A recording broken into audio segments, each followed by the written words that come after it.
네, 저희가 이렇게 매월 이렇게 갖는 EOC 정기 모임에서 인사이트 시간에는 주로 기업가들의 스토리를 소개를 해드렸는데요. 이번에는 처음으로 한 연구자의 그 스토리를 소개해 드리도록 하겠습니다. 그래서 어, 조금은 이론적이어서 좀 어렵게 느껴지실 수도 있고, 그 기업가 스토리와는 좀 다른 면도 있는데, 집중을 부탁드립니다. 예, 이 내용은 지난 6월 19일 EOC 국제 홈페이지에 게재됐던 내용이고요.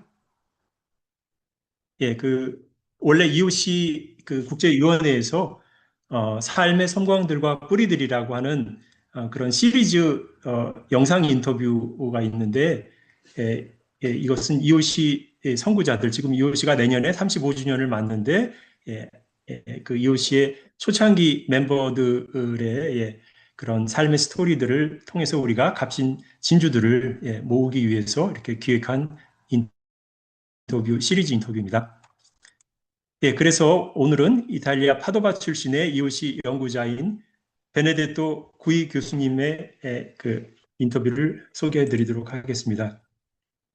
이번 인터뷰에 응해주셔서 감사하고 당신 자신에 대해서 좀 소개해 주시겠습니까?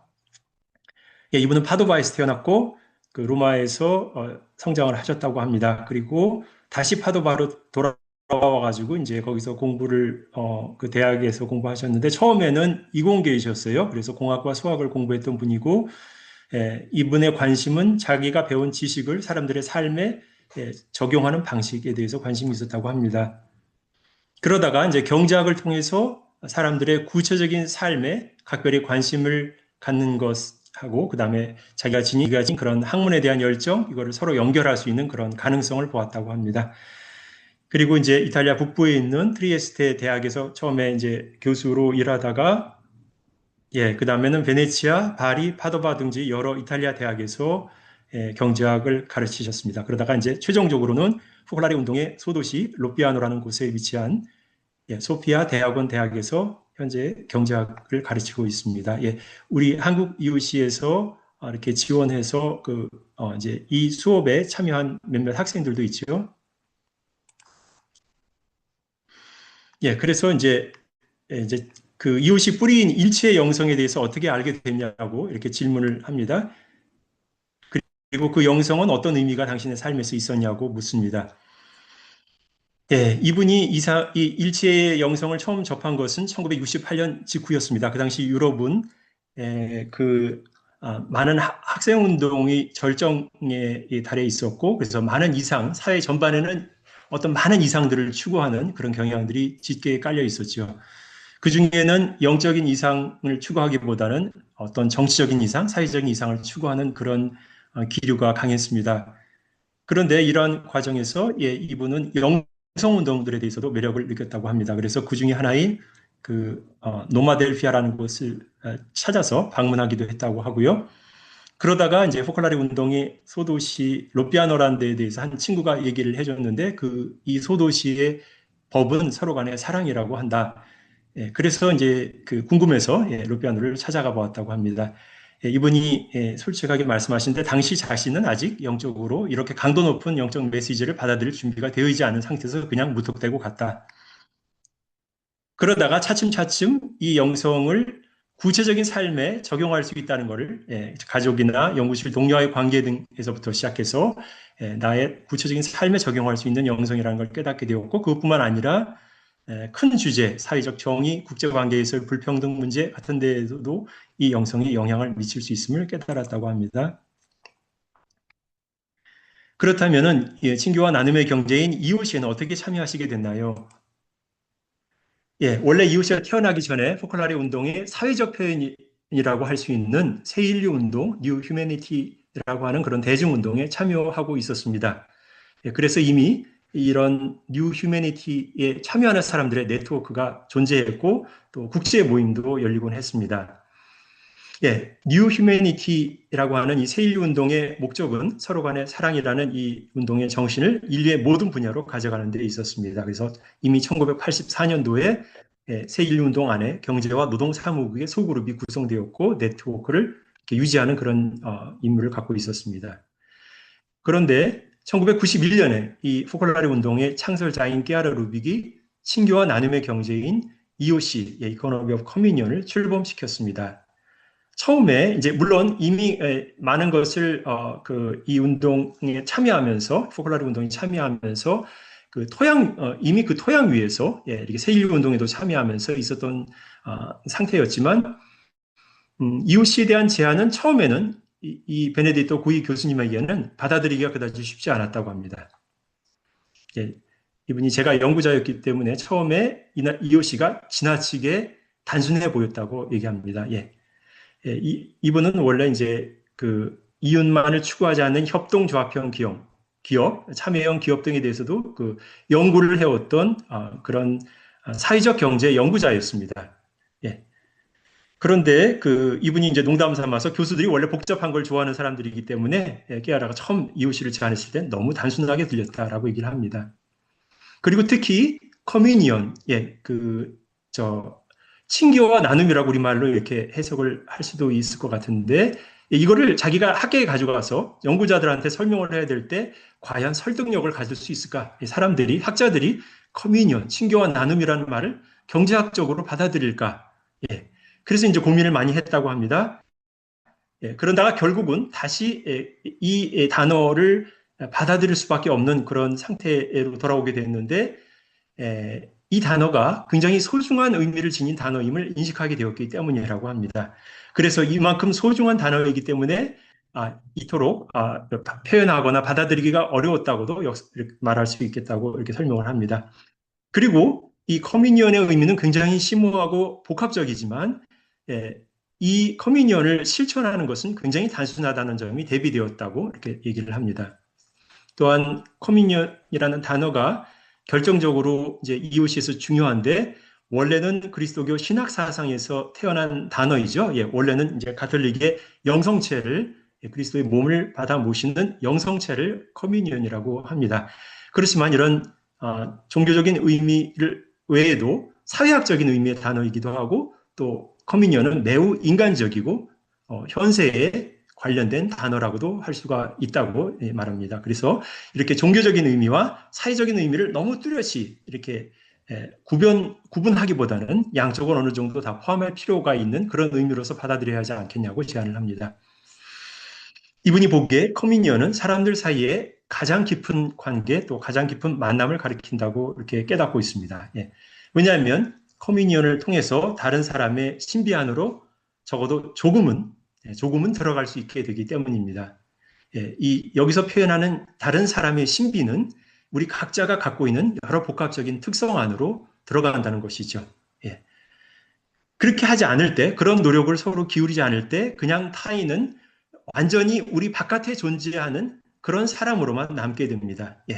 그 안에 우리가 들어가지 않는다면, 그래서 이분이 보기에 커뮤니언이란 자신 바깥으로 나가는 것, 그런 노력, 그리고 상대방의 안으로 들어가고자 하는 그런 노력입니다. 이런 노력을 서로 기울일 때 적어도 조금은 서로 상대방을 어느 정도 이해할 수 있게 되는 것이죠. 그래서 이렇게 매우 심오한 인간적 경험이라고 생각하고 인간이라는 존재가 이 커뮤니언을 하도록 이 경험을 할 수 있도록 부름을 받은 존재라고 이렇게 믿는다고 이제 그 오랜 연구를 통해서 이런 결론을 맺게 됩니다.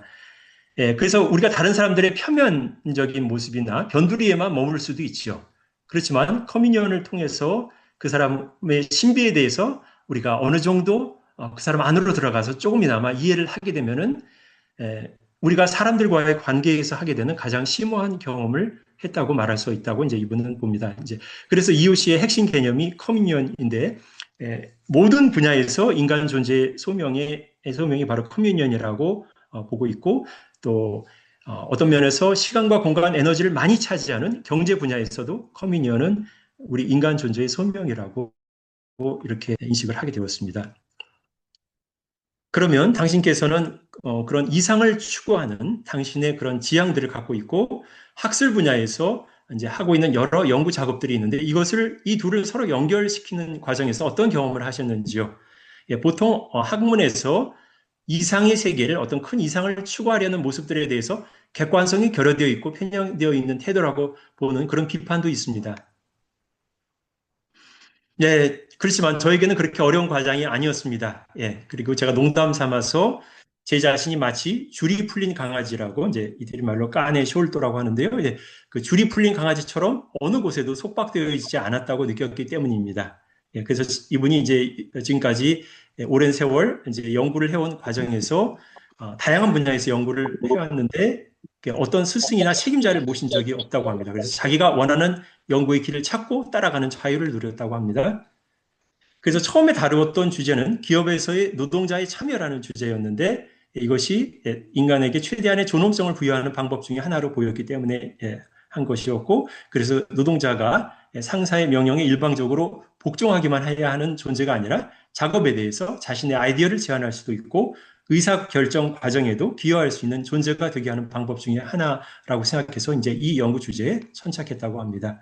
당시가 70년대 후반이었고 이 주제에 점점 큰 관심이 있었던 때였기 때문에 자신의 이런 연구 작업이 잘 수용된 편이었다고 말합니다. 그래서 자신의 연구가 너무 이렇게 이데올로기적이라고 비판하는 그런 연구 교수님도 계셨지만 또 많은 다른 교수님들은 이 기업에서의 노동자의 참여라는 주제에 대해서 이렇게 높이 평가해주고 이제 이 연구에 참여했던 베네딕토 구이 교수님과 다른 연구 동료들도 다른 일반 주류 경제학의 정통파 연구 주제들을 다룰 때 못지않은 진지함과 전문성을 갖고 연구에 임했다고 이렇게 얘기를 하십니다. 이번에 또 다른 연구 주제는 관계제였습니다. 영어로 이제 relational goods라고 하는 그런 개념인데요. 그래서 모든 인간 관계에서도 그래서 경제에서의 인간 관계에서도 단지 계약에 따른 어떤 교환 관계에만 머무는 것이 아니라 그 교환 관계 이상의 것이 존재한다고 하는 그런 개념이 바로 관계의 재화, 관계제의 개념입니다. 왜냐하면 경제적 관계에는 한 사람이 그냥 그 사람의 그 조각만이 참여하는 게 아니라 그 사람 전체가 참여를 하는 거죠. 전인적으로 참여를 하는 거죠. 나를 딱 분리시켜서 나의 한 일부만 그 안에 들어가게 하는 게 아니라 나라는 사람 전체가 그 경제 활동에 참여하게 되는 것이죠. 그렇기 때문에 경제 활동을 하면서 소통을 하는 측면도 있고 심리적이고 감성적인 측면도 경험을 하게 됩니다. 그래서 우리가 그 경제 활동에서 어떤 소통을 하고 어떤 심리적인 체험을 하고 어떤 감성을 느꼈느냐에 따라서 나의 삶의 질에도 중요한 영향을 받게 되는 것이죠. 그래서 단순히 그냥 경제적 계약 관계, 교환 관계로 끝나는 것이 아니라는 거죠. 그리고 나아가서 그 일터에서의 노동의 삶의 질에도 이 관계의 재화가 영향을 미치고 또 나아가서 그런 노동자들, 행복한 노동자들이 만드는 제품이 훌륭한 제품이 되겠죠. 양질의 제품이 나오기 때문에 소비자의 삶의 질에도 영향을 미치고 한 사람의 개인적인 행복에도 모두 영향을 미치게 된다는 것이죠. 또한 한 조직, 한 공동체가 이렇게 움직이는데, 운영이 되는데 그 기능에도 영향을 미치는 것이 관계의 재화라고 이렇게 보았습니다. 이 주제는 그동안에 이제 그 전에 이렇게 이분이 본격적으로 이거를 꺼내기 전까지 명시적으로 학자들 사이에 표시되지는 않았지만 깊이 내재되어 왔던 것이기 때문에 이제 비슷한 개념이 그동안에 여러 학자들을 통해서 이렇게 제시되어 왔지만 관계제라는 그런 표현을 가지고 이렇게 등장하지는 않았죠, 본격적으로. 그리고 역설적으로 이분이 포콜라레 운동의 일체의 영성을 알게 되고, 이웃이 참여하시면서 인간 관계에 대한 비전을 이렇게 새롭게 갖게 되는 그런 행운을 누렸기 때문에 이 관계제를 더 잘 이해할 수 있었고 또 그 경제학 용어로 관계의 재화라고 하는 이 개념을 표현하고자 했던 첫 연구자들 중에 한 사람이 될 수 있었다고 합니다. 그래서 이런 개념을 경제학적으로 표현할 필요성은 그동안에 존재해 왔고 연구자들이 관심이 점점 많아지고 또 다른 저자들도 이에 대해서 언급하면서 오늘날 관계의 재화, 이 관계제, relational goods라고 하는 개념은 이제 경제학의 정식 개념으로 이제 자리를 잡고 있습니다. 네, 그래서 오히려 일체의 영성, 일체의 이상을 추구하는 지향이 저로 하여금 보다 혁신적인 연구자가 되게 해주었는데요. 그것이 역설이죠. 그리고 이제 이런 내가 발견한 새로운 개념이라고 하기보다는 저에게 이 영성을 통해서 무상으로 주어진 것을 저는 경제학 연구에 전달하고자 했을 뿐이라고 얘기를 합니다.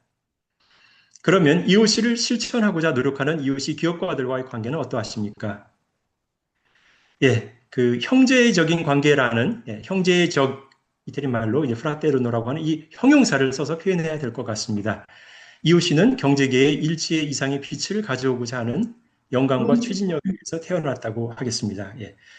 그래서 단지 그 능력을 가진 사람들만을 위한 경제가 아니라 빈곤한 사람들을 위해서도 도움이 되는 기업 활동을 하고 수익을 창출하는 것이 EOC라고 할 수 있는데, EOC 프로젝트의 초창기 코오디네이터 중에 한 사람이었던 알베르토 페루치 같은 그런 EOC 초창기 기업가들이 EOC 연구자들과 나란히 함께 일을 하곤 했다고 얘기를 합니다.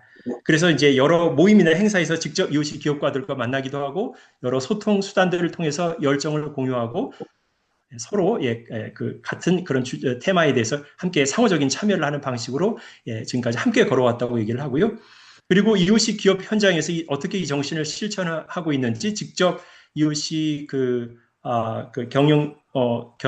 경영인들이 이제 발표하는 그런 많은 경험담들을 이제 직접 접할 기회가 많이 있었다고 얘기를 하십니다. 또 EOC 기업들을 직접 방문해서 가까이에서 이 EOC 기업가들을 알게 되는 기회도 많이 가졌고, 그래서 이렇게 긴밀한 관계를 가지면서 EOC 연구자와 EOC 기업가의 큰 구분이나 간극 같은 것이 없었다고 얘기를 합니다.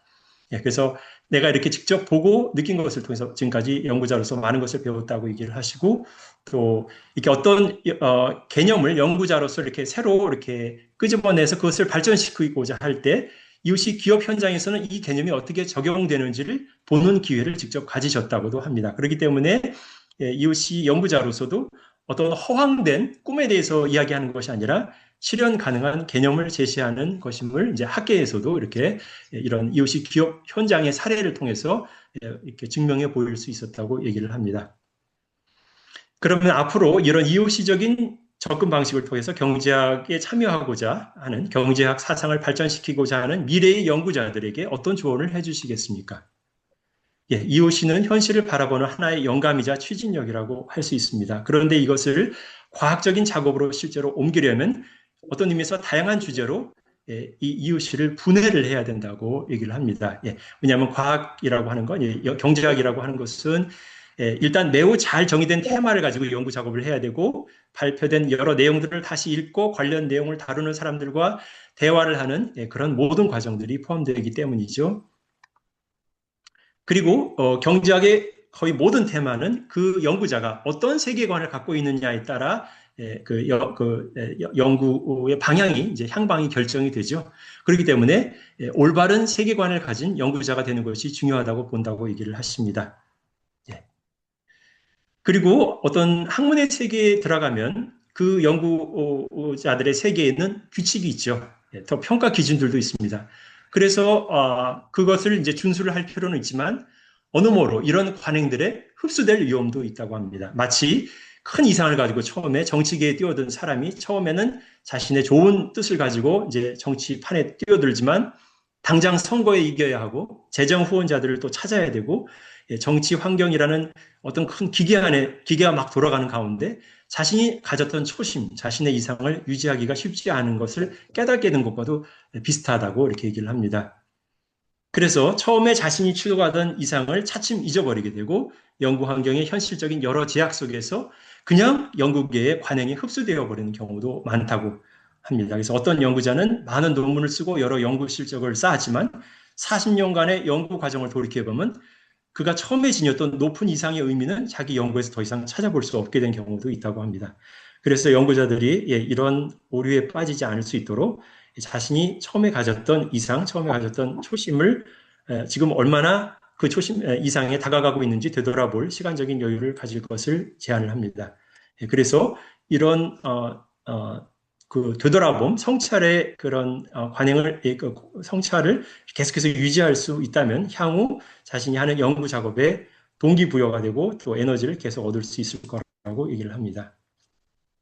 그러면 교수님 보시기에 그 기업가들이 정의와 평화, 형제를 위해서 해야 될 역할은 무엇이라고 보십니까? 기업가들은 정치인들의 못지않게 세상을 변화시킬 수 있는 가능성을 지닌 사람이라고 봅니다. 중소기업을 운영하는 기업과도 마찬가지입니다. 이제 한 중소기업 주변에서 새로운 노동의 방식, 새로운 라이프 스타일을 일정 부분의 세상에 증거할 수 있고 전파할 수 있는 가능성을 지니고 있기 때문입니다. 향후 EOC의 미래는 어떠하리라고 보십니까? 이제 EOC가 35주년을 내년에 앞두고 있습니다. 그 1세대 분들 중에는 이제 돌아가신 분들도 있고 세대가 차츰차츰 바뀌고 있는 시대를 맞고 있습니다. 이제 EOC에서 중요한 부분은 향후에 보다 나은 세상을 위해서 노력하고 있는 수많은 다른 여러 단체들, 수많은 여러 공동체들과 함께 협력하는 것이라고 하겠습니다. 정말로 많은 것들을 이런 그 이미 좋은 뜻으로 일하고 있는 많은 선의를 가진 사람들로부터 배울 수가 있고 그분들과 함께 힘을 합쳐서 할 수 있는 일들이 많다고 얘기를 합니다. 그래서 이분들도 이렇게 지금 기존에 이미 좋은 뜻을 가지고 일하고 있는 많은 분들도 어려움을 겪고 있죠. 왜냐하면은 그 세상에서 경제를 하는 일반 스탠더드 방식의 주류 경제에 뭔가 이렇게 그, 그 대한 경제, 빈곤을 극복하고 환경을 보호하는 것을 추구하는 대한 경제를 제시하려면은 함께 협력할 파트너, 협력이 필요하기 때문입니다. 이분들도 도움을 필요로 하고, 우리도 이분들과 함께 협력하면서 이것이 본래의 그런 목적을 이렇게 도달하는데 이제 훨씬 더 많은 도움을 받을 수 있다고 얘기를 합니다. 그래서 이제 그 이웃이 30주년이었던 21년 5월 29일에 아까 말씀드렸던 소도시 로피아노에서 이 베네딕토 구이 교수님이 했던 이야기를 소개해드리면서 이 이제 오늘의 이제 발표를 마치고자 합니다. 그 성경에 구약 성경에 이런 구절이 있습니다. 노인들이 꿈을 꾼다면 젊은이들은 예언을 하게 될 것이다. 그러면서 저는 EOC에서 꿈을 발견했습니다. 처음에 EOC가 시작됐을 때 경제학과 교수로서 이미 그 사회적 경제, 비영리 기업들에 대해서 연구를 하고 있었습니다. 그런데 제가 보기에 당시에 비영리 기업들은 오늘날도 마찬가지지만 좋은 뜻을 지녔지만 여러 모순과 문제, 어려움들도 안고 있었습니다. 그래서 아마 EOC도 마찬가지일 것이다 라고 비슷한 태도로 약간은 회의적인 태도로 EOC를 바라보곤 했습니다. 그런데 지금 30여 년이 지난 오늘날 물론 어려움들이 그런 어려움이 없지는 않았지만 그 모든 긍정적인 분들이 있었습니다. 경제에 대한 심오한 질문에 대한 답이 이곳에 있었습니다. 라고 이렇게 얘기를 하시면서 제가 아직까지 30여 년 넘게 EOC에 기꺼이 남아있게 된 것은 바로 이곳의 사람들이었습니다. 열심히 노력하는 사람들, 특히 매우 뛰어난 전문성을 지닌 기업가들과 경영인들이 그들의 능력과 나눔과 친교의 그들의 능력과 능력을 나눔과 친교의 이웃이 정신과 결합시키는 모습이 인상적이었기 때문입니다. 이제는 이웃이를 따르고자 하는 젊은 세대들, 그 당시에 이제 30주년 때 이제 많은 젊은이들이 발표를 했는데요. 이 젊은 세대들이 우리를 이웃에 계속 남아있게 할 것이라고 이제 얘기를 하면서 이분이 미래 세대에 대한 그런 희망을 피력을 하면서 이제 모임을 마쳤습니다. 오늘은 이오시 연구자 베네딕토 구이 교수님의 스토리에 대해서 소개해 드렸습니다. 감사합니다.